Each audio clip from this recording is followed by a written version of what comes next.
What's going on, y'all? It's your boy Cool Colas here, and you are now tuning into a new episode of the Pro-Black Blurred Kingdom Podcast. On today's episode, I'm going to be talking a little bit off the cuff once again, and I'm going to be talking about something that I recently told my audience on Instagram that I will be discussing. And I'm really bringing up this topic because it's something that I talk about quite often on Instagram and make posts about. Today, I want to talk to you all about what a trope is and what are the tropes that exist in white comic media and how they disrespect black people. I've actually taken the time to create my own system to map out what these tropes are, how they show up, and everything all around that. So today what I'm going to be doing is I'm going to be spelling that system out completely for you with specific examples of individuals who meet the criteria for some of these things for the system that I've created. So the idea here with this whole trope thing, this Cool Colas trope thing, is I want to have my own terminology that I use so that you all kind of understand where I'm coming from when I'm describing some of the tropes that I see in media that disrespect our people. And I created the system so that I'm very specific and I'm very honest, but also too at the same time a little bit comical about some of the things that show up, because let's be real here, there's already some of these terms floating out there already, but it just sounds kind of tongue-in-cheek, because I think that's what a lot of you all like. A lot of you all like somebody who's going to be a little bit like comical, relatable, but also is going to be able to still give a lot of good information and is going to come up with information that's factual and has good evidence to support why this has been created the way that it's been created. So let's go ahead and start talking about what a trope is. A trope is a gimmick or stereotype that has a pattern and is typically attached to a person, group of people, ideal, scenario, or individual interaction created typically for the purpose of sending a message or for fulfilling an agenda. So, now that we know what a trope is, let's talk about why white comic media makes tropes. Tropes are strategic methods and they're used for programming. And they also have a cover-up that's associated with doing it in the way that they do it. So in other words, you're doing a trope for the purpose of having a strategic method for programming and for getting a specific message out, but then you're using creative ways to shield that this is what's actually happening, although it's already happening. And it helps many white creators and also the black pawns who play into this kind of thing to normalize a specific message that they create to try to influence those who consume such content. So the idea here is to take cartoons or shows that are related to comics or just general TV shows, general sitcoms, and to make you believe that you're just watching a general sitcom for the sakes of entertainment. But really what it is it's low-key education and programming that's also going on at the same time as well. So tropes tend to make somewhat of a pattern when it comes to a stereotype that's created because of the way that something is written. So when we think about tropes, we need to think about how that shows up in media. So my focus, as you all know, is white comic media.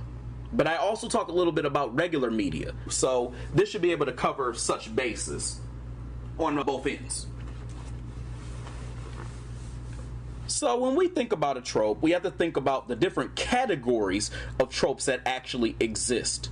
And based off of what I was able to come up with and the tropes that I've seen exist in white comic media, I came up with 7 categories. But there's also different tropes that show up in each of those categories. So these are trope categories, not actual tropes that I'm about to list off to you. And there's 7 of them. And they have specific tropes within each of those categories. And then those tropes have bullet points. So in other words, subgroups to that trope. So we're going to kind of go into that. The 7 categories of a trope are: 1, appropriation related disrespect. Basically what that is using a trope to appropriate a culture. In this instance, we're talking about black culture. So appropriation related disrespect basically is talking about cultural appropriation, specifically cultural appropriation of melanated people and how it shows up and exists in comic media or regular media. The second one is called displacing strength and weakness. Now this one sounds like a mouthful, but it's very simple. Displacing strength and weakness is looking at a culture and looking at how other people view it and thinking about this dynamic of, does one seem strong or does one seem weak as far as the culture goes? And you do different things to make certain people in the culture seem weaker, or do certain things to make certain people in the culture seem stronger, or overly strong, or overbearing, or overly weak, or overly feminine, or overly masculine. But we'll get into what all that looks like in a minute. Number 3, facade of woken. So facade of woken or facade of woke, whichever one you would like to use, is basically having this facade that the individual who is portraying what they are portraying is portraying it for a means of being understanding to inclusivism or understanding of issues that take place. So the idea is that they are putting out different things for people to see that they have some type of cultural awareness, whether they're within that culture or they're not. In this case, it would be white people coming off as woke because of the fact that they're in tune, or they understand at least that this situation is going on with a black person or black culture, and they portray that. So that's the next thing, the facade of being woke. Number 4 is inhumanization.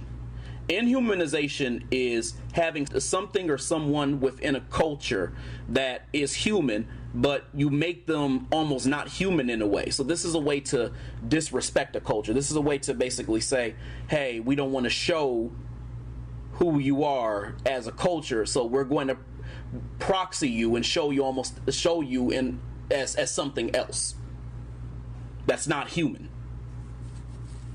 Number 5 is lack of originality. That's pretty self-explanatory.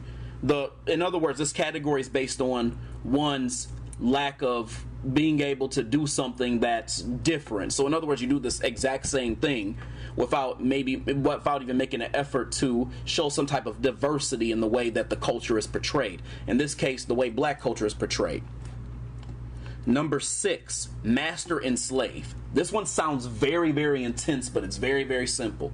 This is a category of trope that basically specifies this idea of having this dynamic between white people and black people, where black people are seen as slaves and white people are seen as masters. Whether that dynamic is highlighting how great and glorious this master is, like almost like a great white hope, or how traumatic it is for the way that these black people are being portrayed. So master and slave kind of portrays somewhat of a trauma related type of scenario. So we'll get into what that looks like as well. And number 7 is sexual confusion. Now this is a category that around tropes that creates like confusion within the mentality of the individual based on either sexuality, sexual preference, or sexual desires that may be outside of one's culture. We'll talk about how all of these things are divided within that.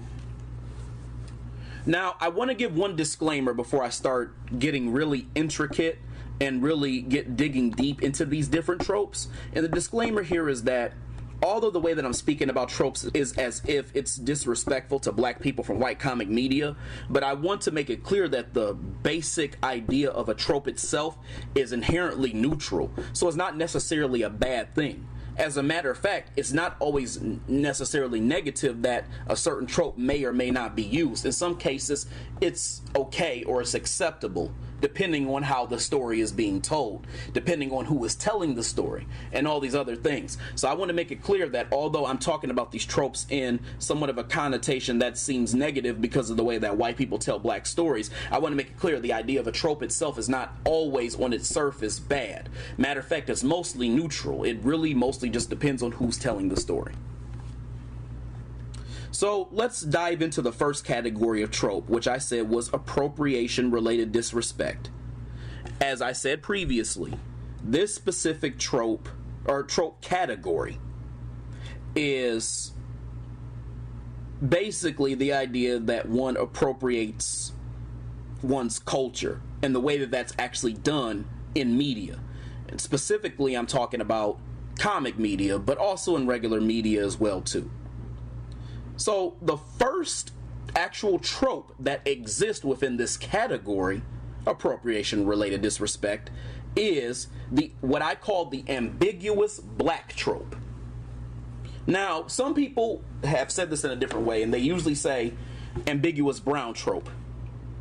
But in this specific instance, because this is my terminology, and this is what I'm going to be using going forward, I'm going to say it's called the ambiguous black trope. Because, first of all, let's be clear. Who in the hell are the brown people? Who in the hell are the brown people? We're talking about black folks. We're talking the way black people are appropriated. We're talking about the way that black people are written in a strange way, or in a way that's disrespectful. So this is the ambiguous black trope. How is one trying to appropriate blackness? That's why we're going to go ahead and we're going to call it that. So y'all do the same thing.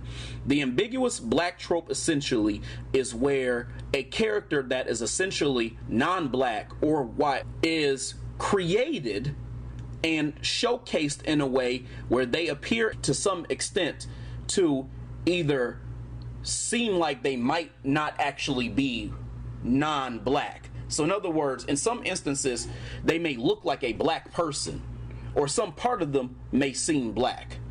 Whether it's something on their face, whether it's something on their body, whatever the case is. The ambiguous black trope is a way that media creators try to create what I believe is some sort of blackface for a character that is not black whatsoever. And there's 3 subgroups to this trope. The first one is what I call skin blackening. And the best example of skin blackening is Lex Luthor from Justice League. If you look at Lex Luthor from Justice League, the cartoon, he looks like a black man. Matter of fact, I showed my wife a picture of what Lex Luthor looked like in the Justice League cartoon, and she thought that he was a brother at first. Like, she knows who Lex Luthor is now, but at the time, she was like, wait, is he a brother? And I said, no, that's supposed to be a white man. But look at the way that they colored his skin. If you look at the way that they colored his skin, he looks pretty dark. He looks like a brother. Even the way his nose is and everything like that, most people they didn't know would think that he was a brother. But that is a subgroup, the subgroup specifically of skin blackening for the ambiguous black trope, because this is a character who is white, who appears from a skin and a melanation standpoint to be black, although he is not.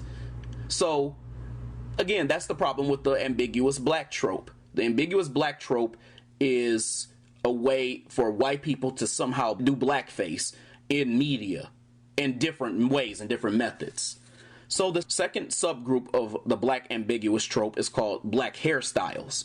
So there may be instances where instead of them taking a non-black or white character and making their skin dark or making their skin melanated, the other method for doing the ambiguous black trope is to change the hairstyle of the white person so that they appear more black or like they're appropriating that culture.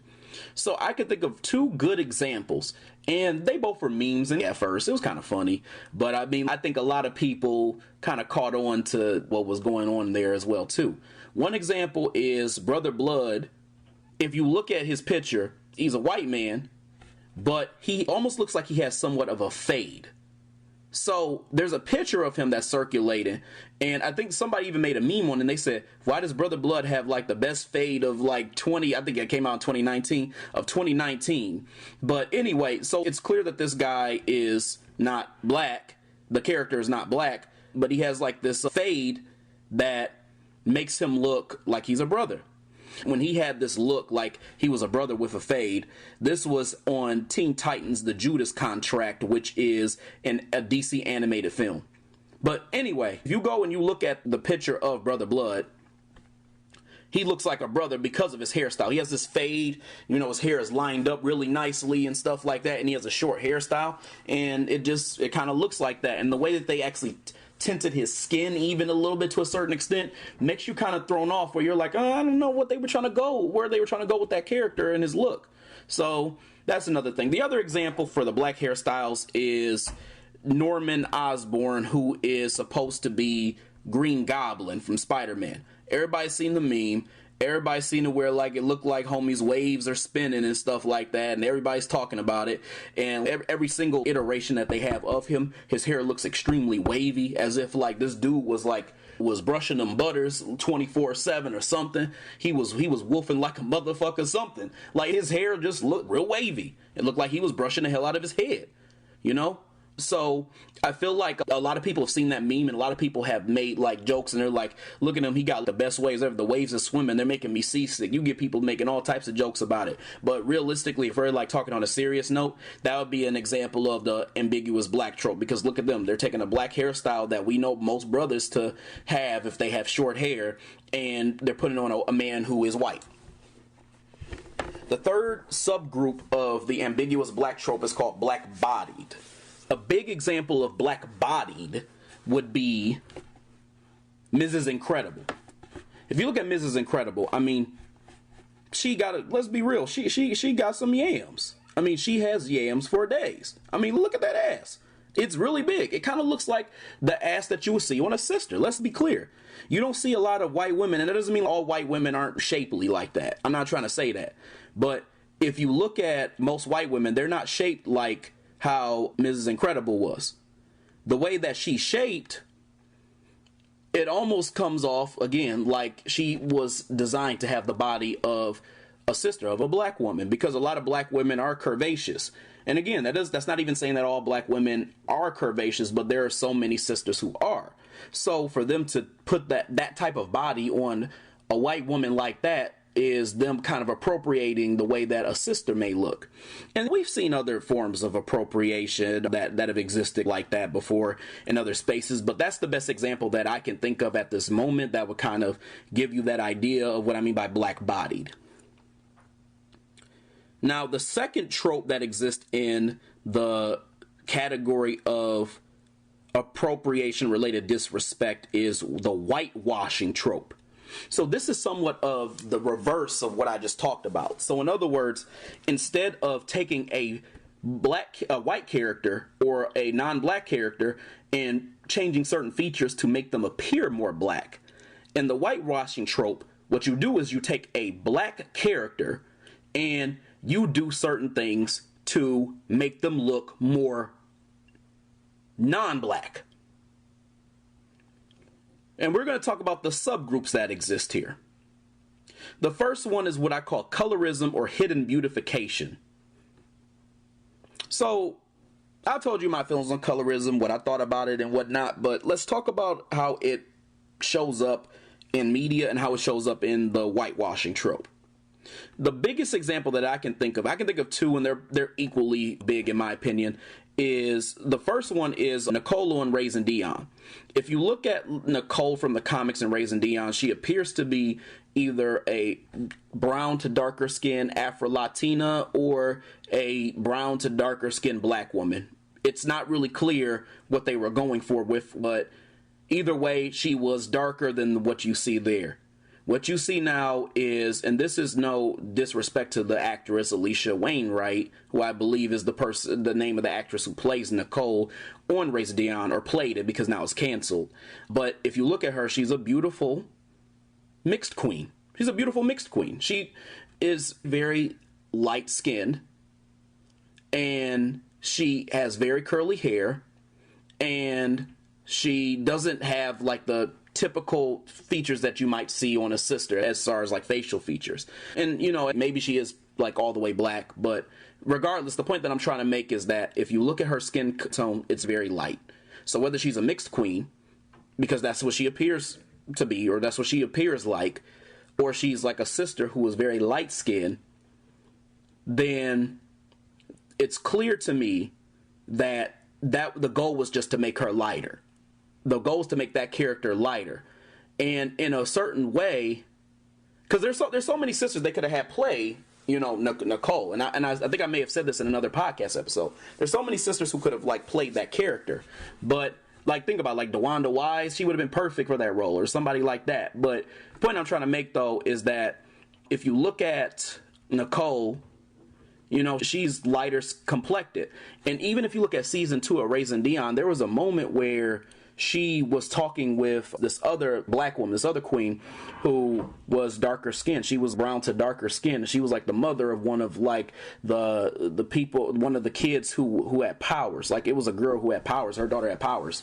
And they almost made it seem like she was like this mentor to this woman, because, you know, the woman, she seemed real weak-willed. She didn't know how to handle her daughter. She didn't know what to do. She was making all these irrational decisions, and they made it seem like Nicole was this lighter-skinned woman who was sensible and could calm her down and could give her good direction and could be somewhat of a good mentor to a certain extent.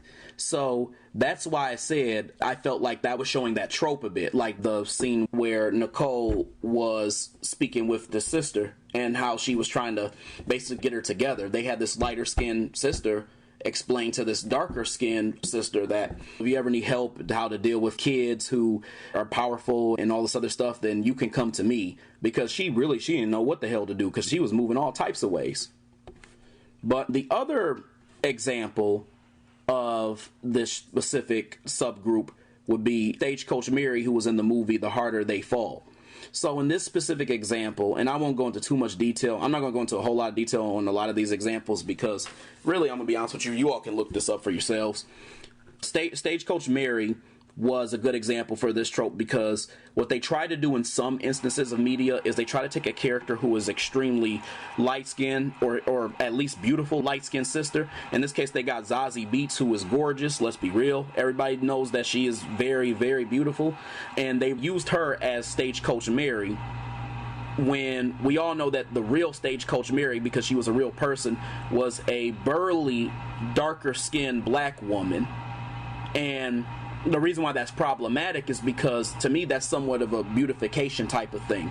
They didn't want the presentation of a darker-skinned black woman being the love interest, because if you think about the character Stagecoach Mary, nothing about her seems like feminine enough for that. So they replaced her with a light-skinned sister who seems feminine, because let's be real, Zazie Beetz comes off as a feminine black woman. So that's an example of that. Now, another example of the whitewashing trope is what I call, a subgroup is called non-blackening hair. The best example that I can think of is Miles Morales. They changed this brother's hair from being coarse to being extremely curly, like loose curls, almost as if he was like there was a lot of Latinx in him, to the point where it almost wasn't even like he was fully black at this point. So what is weird about that to me is, like, his hair went from coarse to having these loose curls as if to make him less black, but it also kind of points to the fact that there's issues with his actual family lineage, especially if you look at his mom and how she's always racially ambiguous in literally every single continuity that they have. Like, sometimes she's a black Latina, sometimes she's a white Latina, so it kind of speaks to the fact that they want Miles Morales to represent being less black, so that's why they changed his hair. So to me, I feel like that was done out of disrespect. The second category is displacing strengths and weaknesses. Now, as I spoke about this before, displacing strengths and weaknesses is the idea of looking at a culture and taking different individuals within that culture and making some weaker, some stronger, and then sometimes over strengthening one or over weakening one in these different ways, in these different methods. And I'm going to talk to you about the different tropes that exist within this category.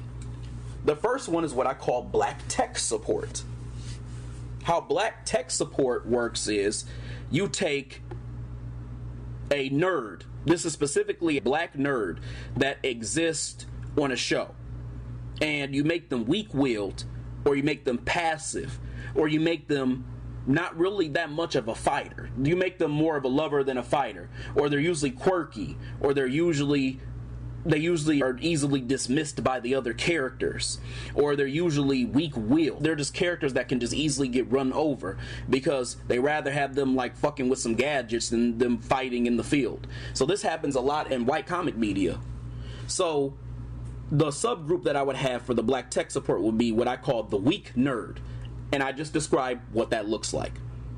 In this specific case, the examples of this would be Chester from The Flash, Beth from Stargirl, and Phastos from Eternals. These are all characters who, from what I've seen, are all weak-willed, passive, and are not really fighters. They're known in their group for just being the people who like to fuck with some computers. But they're not really people who have the will to stand up for themselves. And I don't want the focus to be so much on the fact that they mess with and they tweak with gadgets, but I want to focus on the fact that their personality seems passive, and their personality seems very, in my opinion, just weak-willed. Like, they don't really like stand up for too much. And these characters, the ones I named, exemplify that to a T. The second trope would be the black LGBT trope. Now I want to make something clear as I go on, and I'm saying this because I'm seeing a couple of these that are showing up again.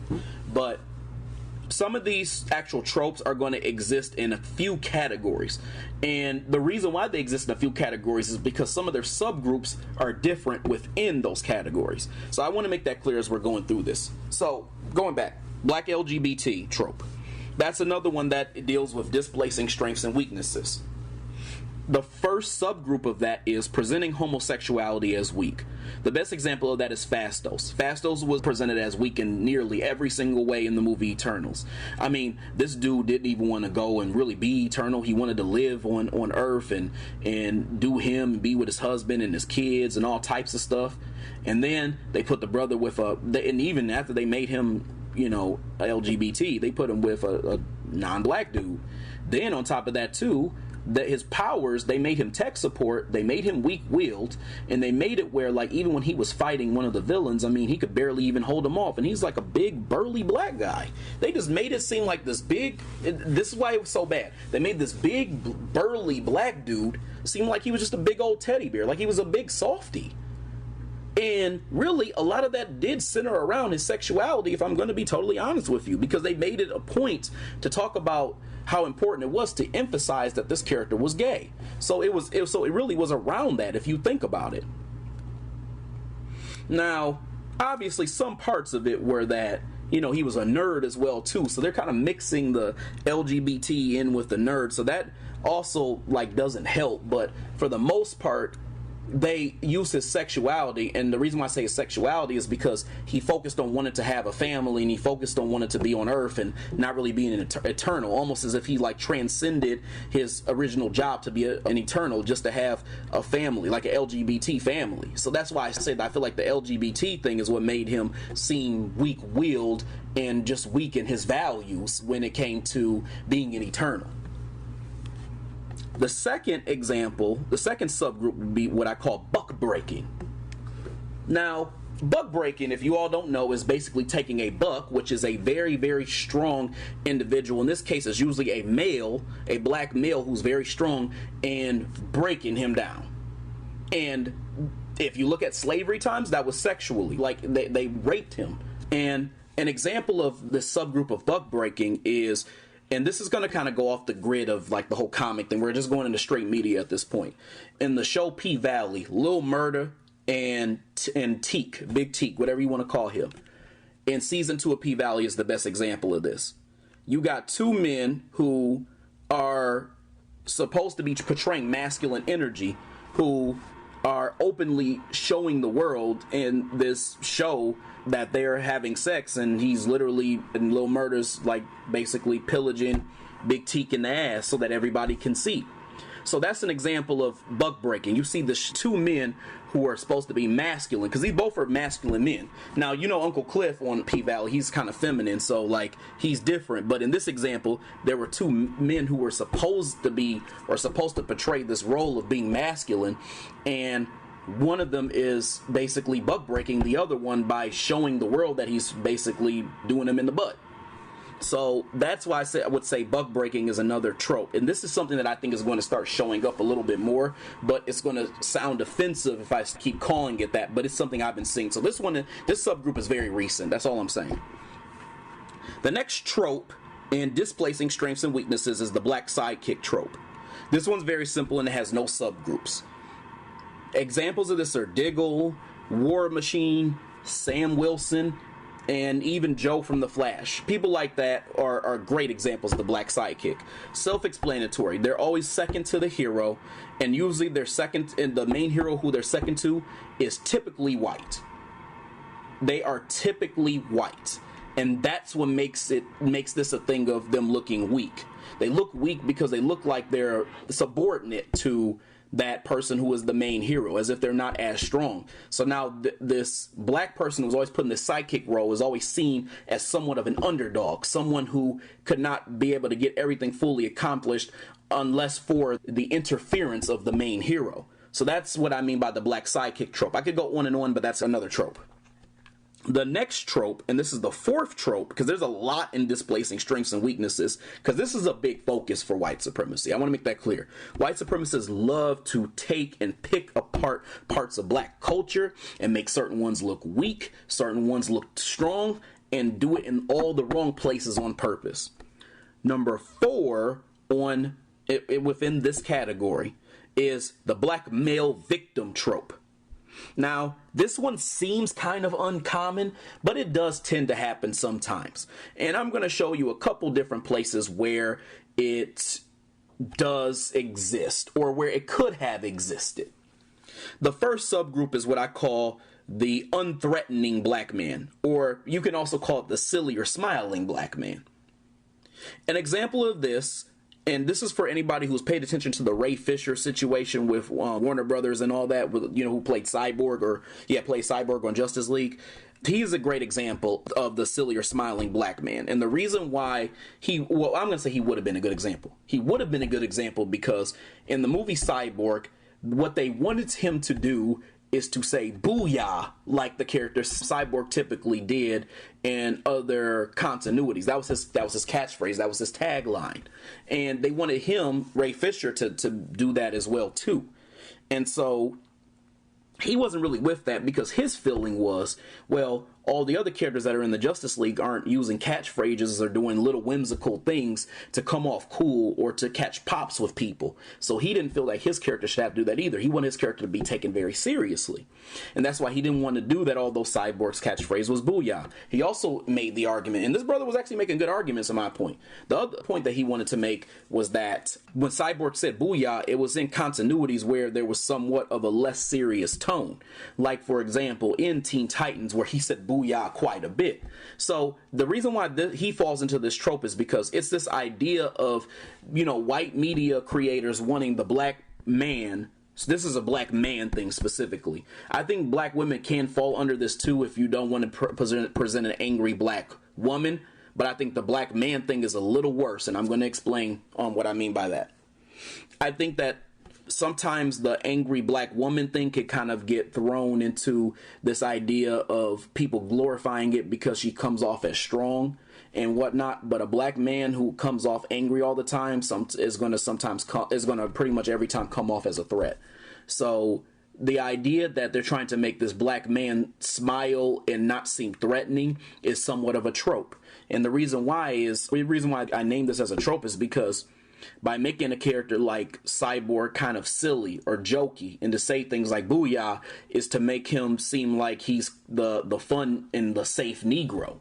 And that's something that happens quite a bit with white comic media or white people in general. They want to be able to be around a black person who they think is going to be safe and is not going to be that angry Negro who's going to go on a tangent and roughshod everybody. So that's why I said I think that's another trope.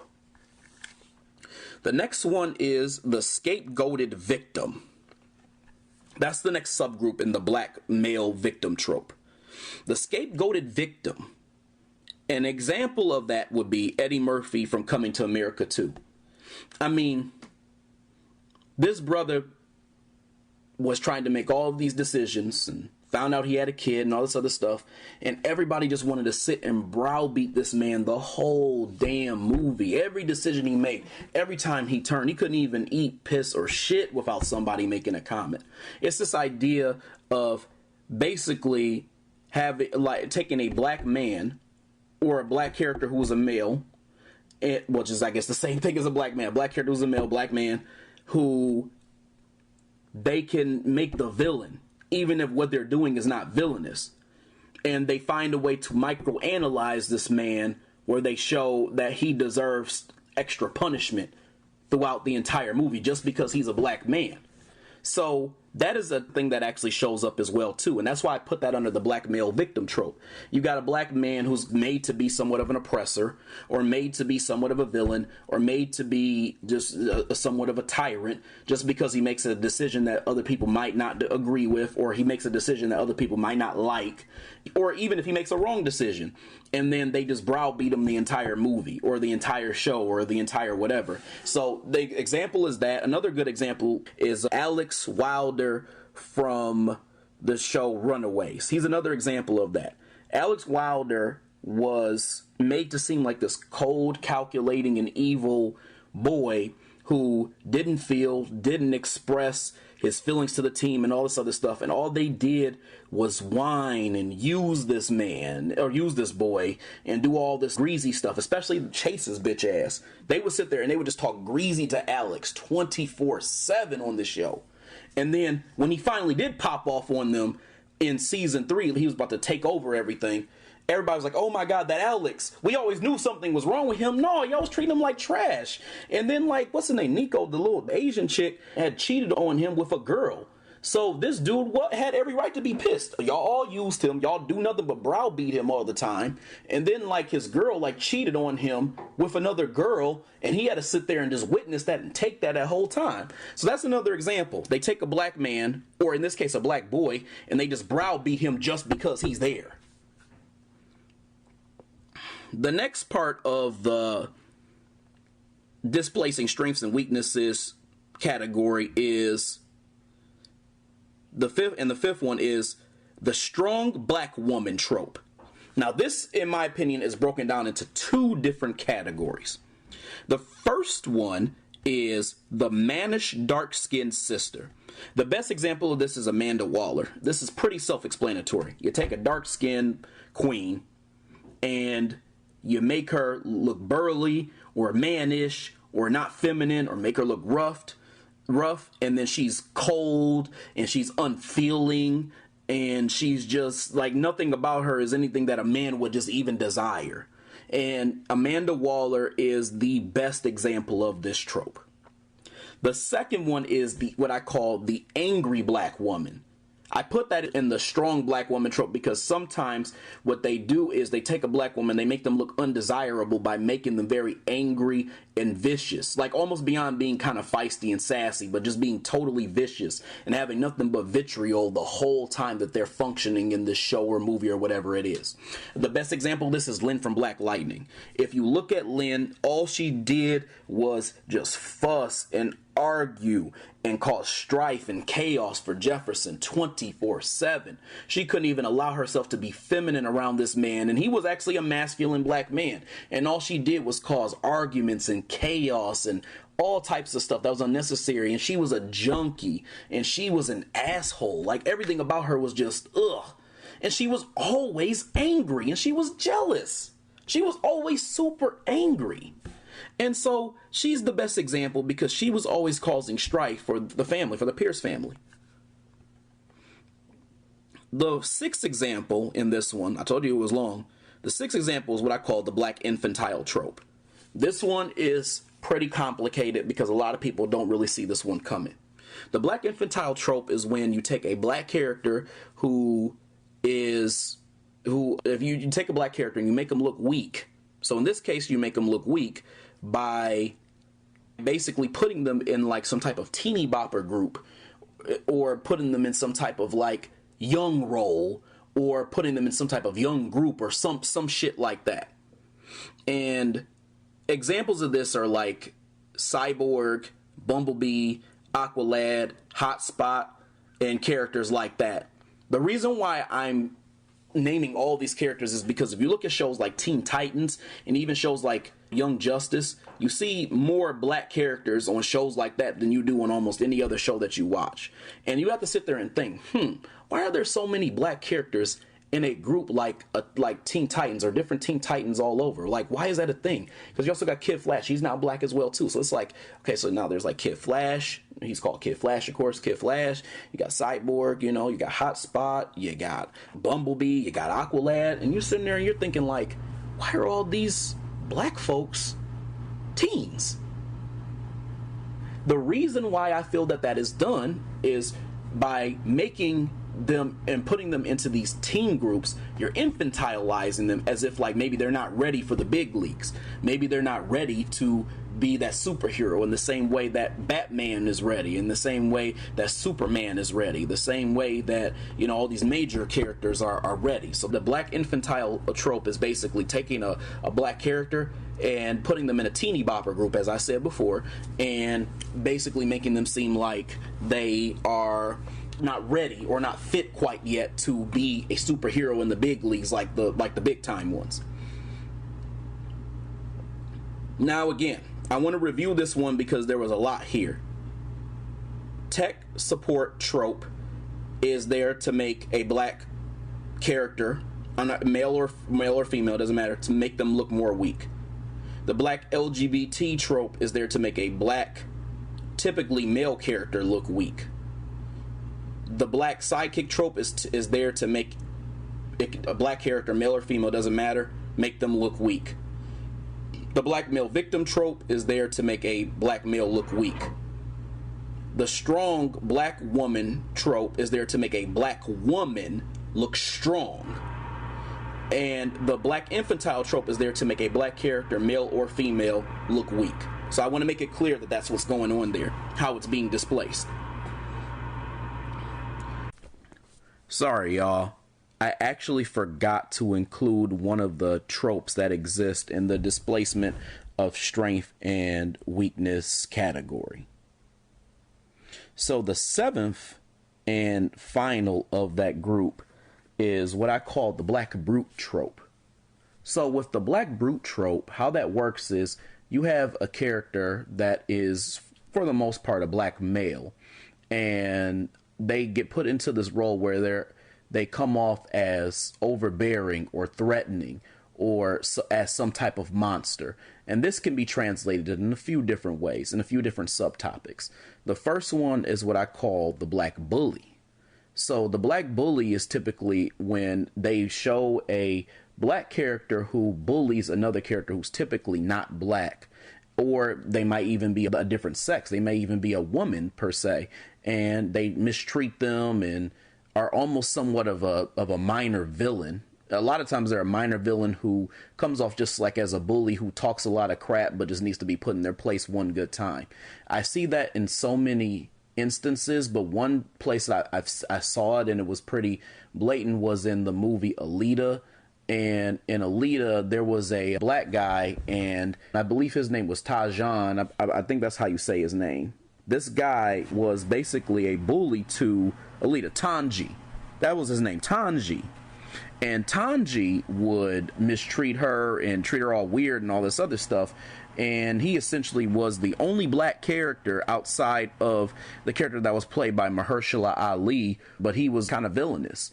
So I bring him up because he's the best example I can think of a bully. There's also an example of Superman and Lois, and there's a black kid, and he's always bullying Superman's son, which is Jordan, who has powers. And Jordan ends up even taking the bully's girl at some point, that because of the way that the bully is actually portrayed. So that's another example of that. Another subgroup that I would say of the black brute trope is what I call the angry Negro trope. Now, one of the best examples of the angry Negro trope is Killmonger. He's probably, not only is he my favorite character, but he's also the best example of how you see this show up. So the reason why is because he gets exemplified as this black man who is blinded by rage and blinded by his anger and thirst for revenge against people who, his own people, who he feels have basically left him and disregarded him as a part of their culture. And so the whole movie tries to portray him as this angry black man who can't even see straight, and all of his decisions seem irrational. And that's why they threw in the whole thing where he killed his girl and all this other shit, when really most of his decisions actually were very sensical and were in line with the thought processes of Malcolm X, actually. But instead they try to make it seem like he was actually the angry Negro who really just couldn't see straight and couldn't get it together, kind of like the rest of the Negroes who really were pretty much in line and in check, like the T'Challas who wouldn't even dare harm a white person. Think about it. Killmonger was the only black character there to really like actually kill or harm a white person in the movie, whereas T'Challa and the rest of them people that was in Wakanda, they wouldn't dare do that. See, they were more in lines with like the, you know, Obamas and people like that, whereas Killmonger, he was a proxy for Malcolm X, but he was written in a way where people saw him as villainous and blinded by, again, rage. So that was kind of like why that was a trope for him. The last trope that I see that, in my opinion, is in the whole black brute thing, and this is one that I think could almost have it. It's a subgroup, but it's a subgroup that's so vast and could be talked about almost in its own trope, is what I call the black thug. That's pretty obvious. It's when you have a black character who is put into a stereotype where they're portrayed as a thug, or as a character who grows up in a certain environment and has a thuggish mentality, or does something that's very gangster, or does something that portrays black men in a way where their own lifestyle is based on, like, you know, doing things that are in the streets, like, you know, drug life, gang activity, and such things. So portraying them only in those types of roles, because that's, again, like, the idea there is to portray a black man specifically as someone who is so brutal that, like, they're so accustomed to only the street life. So I think that's the kind of like the idea there. But anyway, you could break that one down a little bit further, but you kind of get the idea of why the thug is also another part of the black brute.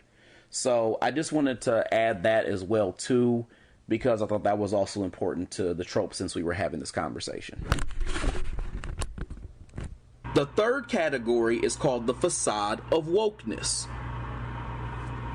For the facade of wokeness, this typically is this idea, as I said before, that a white creator makes a story, or makes a part of a story in a way where it seems like they may have some type of cultural awareness, and they want others to know that they are culturally aware, or they quote-unquote support the inclusivity of people who they consider people of color. They like to say people of fucking color, but and in this case, black folks. The first trope that exists in the facade of wokeness is the black tech support trope.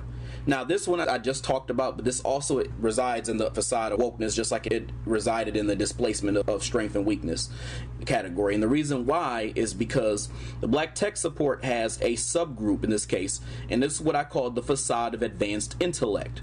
In this case, what it makes it seem like is black people have been portrayed to be stupid and dumb, so by portraying them as overly smart or overly intelligent, they're doing a service to black people. So now this is less about like what people see in the black person, but more about the way that they honor the white creator who made this happen. So in other words, a good example of this will be Curtis from Arrow. Curtis was extremely smart. He was supposed to be Mr. Terrific, and he was extremely smart. He was good with tech. You know, the only person who was smarter than him was this white woman named Felicity. There was a problem in that, but I ain't gonna go there. But anyway, the point is that he's a good example of that. The second trope within the facade of wokeness is called trauma sauce. I know everybody been waiting on this one.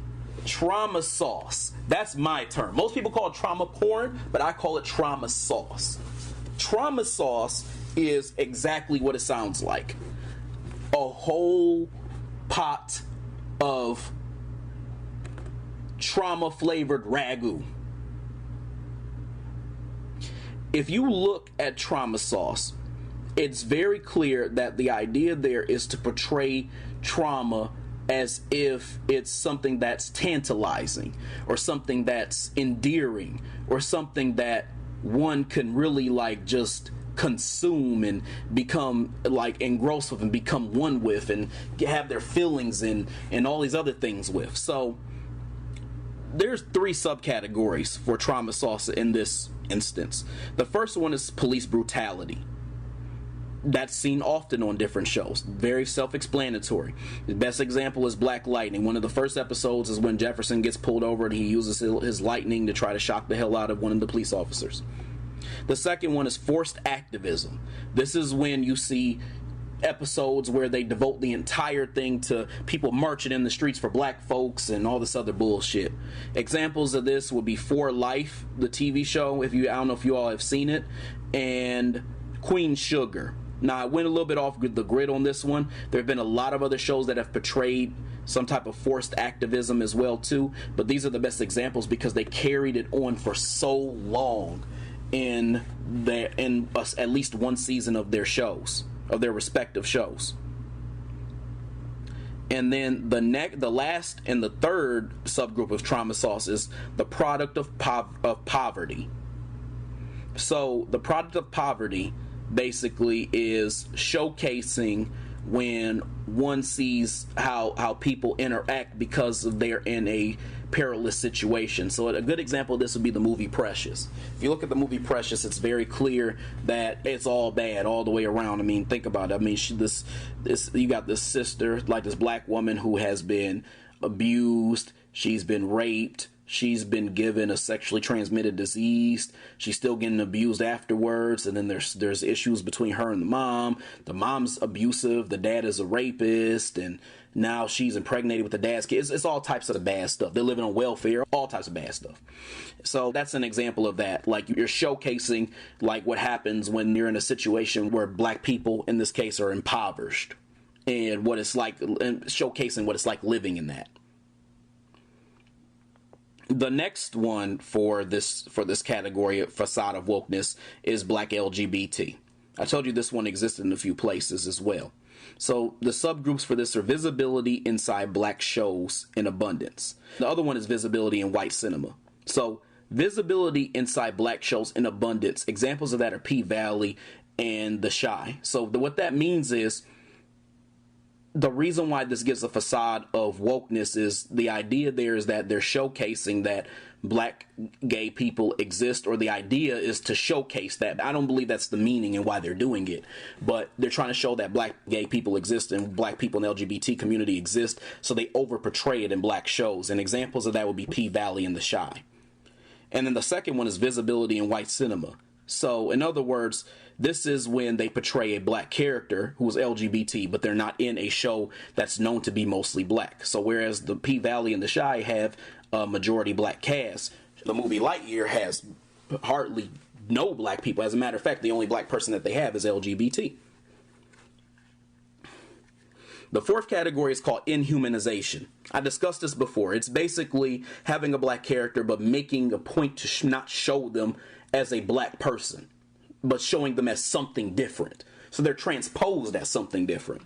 The first trope within this category is the black bionic trope. This one is very simple. A black person either has to have some type of cybernetic or some type of robotic enhancement or robotic attachment that almost to a certain extent makes this attachment a piece of them visibly. So almost like an ethnic group even. So examples of this would be like Misty Knight, Jax, and Cyborg.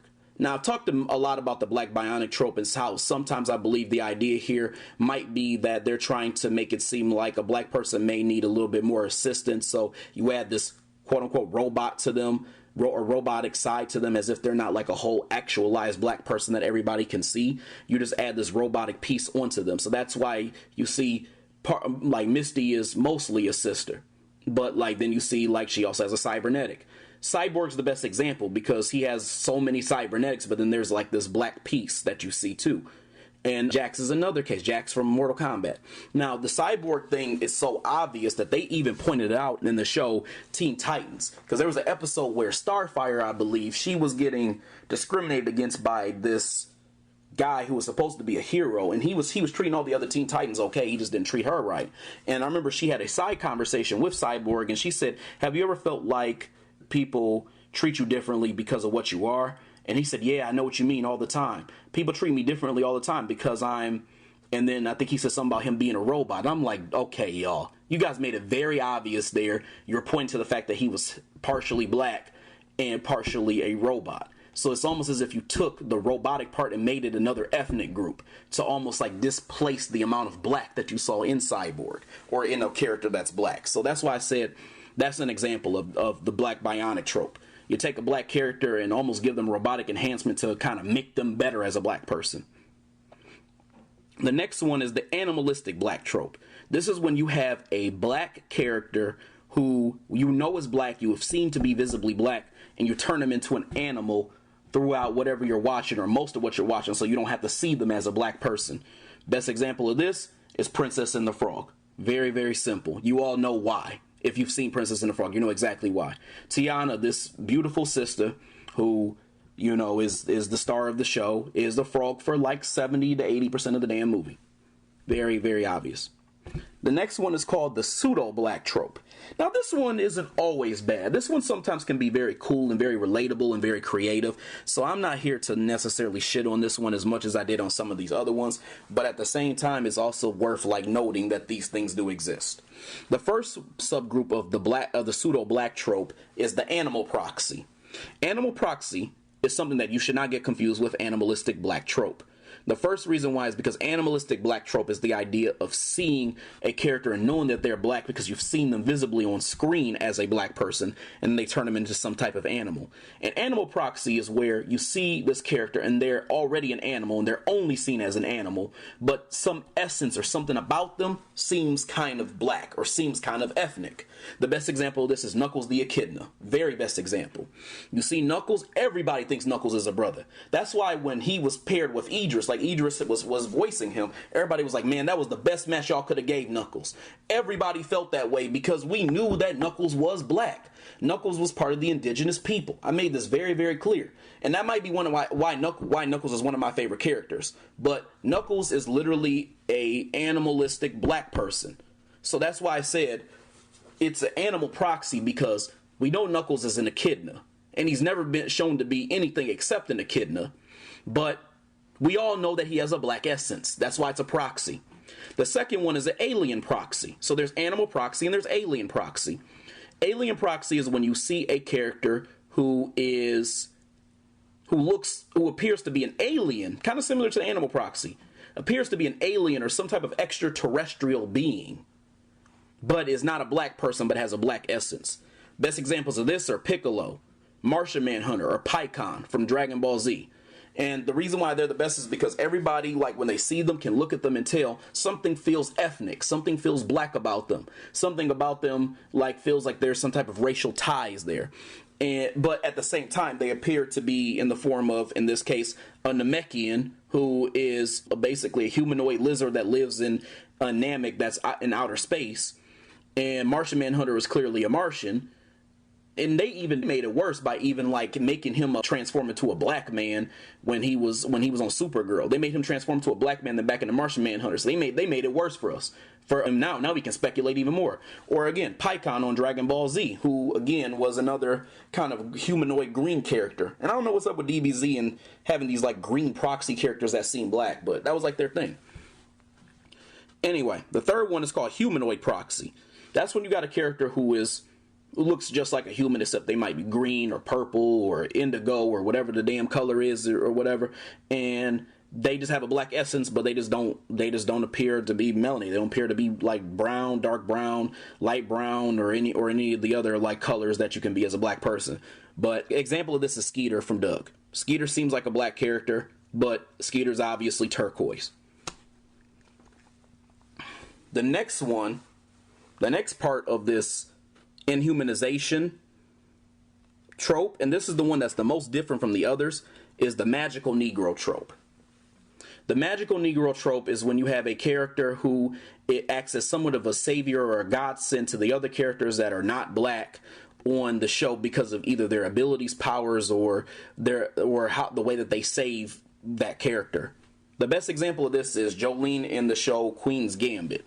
If you've never seen it, go check it out. But basically, you know, the main character, she goes through all this shit after like having these chess tournaments and all this other stuff. And she's like the best friend who comes and saves her and gives her advice and kind of helps her get her shit together out of nowhere after like just disappearing for most of the movie and all this other stuff. And her basically being her guide and her special friend and all this other stuff. And she just seems like she was just there to basically be an aid to almost be like somewhat of a fairy godmother to a certain damn extent for the main character who was white. Basically, this one is the reason why this one is a trope that falls under inhumanization is because it's like the idea of taking a black person, seeing them as an actualized black person, but perceiving them as almost somewhat of a god or a being that has like transcended all the other ones, but only for the purpose to help the character that's not black. Category number 5, lack of originality. Very simple. You're not trying to make anything different with black characters. You're making the same type of black character and over again, or you're doing something the same to be lazy with the way that you create them. The first trope in the lack of originality is the black carbon copy trope. I've talked about this so freaking much on social media, but let me break it down because this one has 2 subcategories.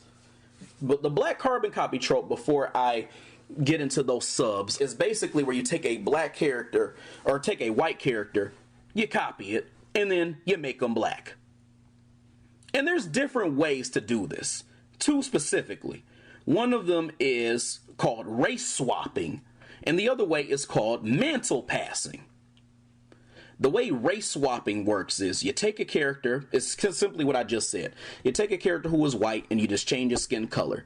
You don't change his appearance outside of skin color and hair and all this other stuff, outside of race. You don't change his backstory. You don't change none of that stuff. You keep all that stuff the same and you just say, you know what? This person's now a brother, this person's now a sister, and that's pretty much it. No originality, no creativity. You just take a white character and then you just make him black. That's it. Examples of that are Booster Gold in DC Legends of Tomorrow, Kid Flash, and Astra Loke, who was also in DC Legends of Tomorrow. You take a character who's black or white and you just make them black. Very simple. Very, very simple. The second one is mantle passing. Now, this is different than race swapping. Race swapping is just changing the skin tone, and that's pretty much the skin tone, the hair, and the features to just make them a totally different race. Mantle passing is this origin of them being based around a white character as their base. So in other words, that's like taking a character. So, okay, I'm going to give you an example that's outside of what I'm talking about right now. So let's say that I draw a picture of a Pikachu, right? And everybody knows what Pikachu looks like. He's a little kind of somewhat chubby mouse who is yellow, has 2 dots for eyes, and he has like a tail that looks like a lightning bolt. And he has pointed ears. So race swapping in this case would be taking this yellow Pikachu and then saying, I'm going to make him blue, but keep everything else the same. Mantle passing would be, now instead of me just making him blue, I'm going to take his pointed ears and I'm going to curl them. I'm going to take his tail that looks like a lightning bolt and make it even more jagged. And I'm going to take the little marks that are on his stomach and make them a little bit more jagged, but the base still looks like Pikachu. So race swapping, in my opinion, is just taking an extra step to make it seem like it's even less originated from a white character. So an example of this would be like Miles Morales, or Aqualad, or Sam Wilson even, who was Falcon, who was now Captain America. So that's like basically saying there was a white character who was in this place. Now there's a black character who has a totally different backstory, who has a totally different look in a lot of these cases, who has it may even be in a different time period. But essentially their superhero character comes from a white character who once had it. That is the problem with that trope. The problem with that part of the trope is that a lot of people think that mantle passing is some form of originality. And my thing is, no, it's not. It's lazy, because they could just make a new damn character, give them a whole new damn name, instead of basically saying, you know what, I'm going to base them off of this one character or associate with them with this one character. Because one of the arguments that I got from someone before for the black carbon copy trope was that, you know, characters like Aqualad, when they made him black, it's a lot different than the white Aqualad and then Aquaman, because eventually that Aqualad becomes Tempest. And I hear what he was saying, I hear what this brother was saying when he made the point, but it's still a bunch of bullshit. And the reason why it's a bunch of bullshit is because the idea here is that it still always goes back to the fact that this character is based off of a character that was not black.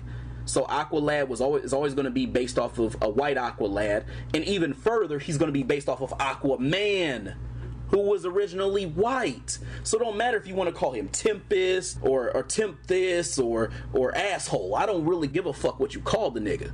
The point that I'm trying to make is, no matter what you call him differently or how you kind of change things up, if he originated and had association with that white character, then that's the problem there, is that you just didn't make him different. You should have made him very separate from that character. So race swapping is different because you try to just change the skin tone and the race, basically. But mantle passing is like changing up a bunch of stuff, but still having them have that almost soul tie to that white character. That's my problem with that. Now, the second part of the lack of originality is called the electrical black trope. Now, this one wouldn't be so bad if it just didn't happen so damn much. It would be cool to see an electrical black character, but there's so fucking many. And there's no reason for that when you could just make black characters with different types of powers. And I've speculated many reasons why this is a thing, you know, but ultimately what it all boils down to is you're just not being original.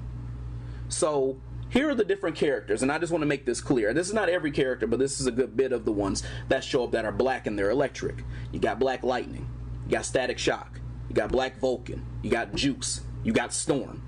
I named quite a bit of, there's not a lot of black characters, and I named quite a bit that have electrical powers. That's a lot of black characters that are electrified. That is an example of what I mean by lack of originality, because there's so damn many of them. Part C, or Part 3, whatever you want to call it. Race naming trope. In this trope, it's basically, this one is not something that exists so much, but it existed a lot in the 70s specifically. It's where you basically tack the person's race onto their name. So their race essentially becomes a part of their name. And this is done for black people because instead of being original, giving them a name that is supposed to be, that would be for them just being a superhero, you have to attach black to their name now for them to be, for that to be part of their name. So in other words, they can't be, like, we know that they're a black person, but you put black in their name so everybody knows that they're, like, re-emphasizes that they're black, because now it's in their name on top of us seeing that they're black. So in other words, an example of that would be like Black Lightning. Black Lightning is the worst example, or the best example, because Black Lightning is a character that we all can see as black, but he didn't have that black in his name because there's no other reason to have it other than that being his race. So in other words, we see that he's black, yet his lightning powers aren't black. Yet nothing that he does is black. Hell, his suit isn't even all the way black. So why in the hell would you name him Black Lightning if not for his race? That's unoriginal. Now, in some cases, there's cases where it made sense, like Black Panther made sense. Black Manta, you don't really see him, so that kind of made sense. But you got other characters who had black in front of their name, tons of them, and they only have black in front of their name because of the fact that they are black, and that's it. Again, you don't see this so much because they kind of switched this up a little bit, and they've kind of named a lot of black characters like names that don't have the name black in it. But just consider this. Consider, what if I took all these white characters and named them based off of their race? So now we got white Superman, now we got white Batman, now we got white Green Lantern, now we got white Wonder Woman, now we got white Spider-Man, now we got white Hulk. And you can't say Green Hulk because that motherfucker was white before he turned into a green dude. Now you got white Captain America, now you got white Iron Man. See, that would be annoying as hell. So don't you think that we think that's annoying? You get what I mean. So, number 6. This is the 6th category, master and slave. This one sounds very dramatic, but, you know, It is. It's dramatic as hell. And it happens. And the reason why this category is important is because it includes some things that talk about the power dynamic between a white person and a black person, and replaying this almost like kind of like slavery-esque type of scenario. So there's two specific tropes that exist in this. One of them is trauma sauce. The trauma sauce trope exists from the subcategory that I call slave play and reenactment. So this is basically where you just reenact slavery on screen.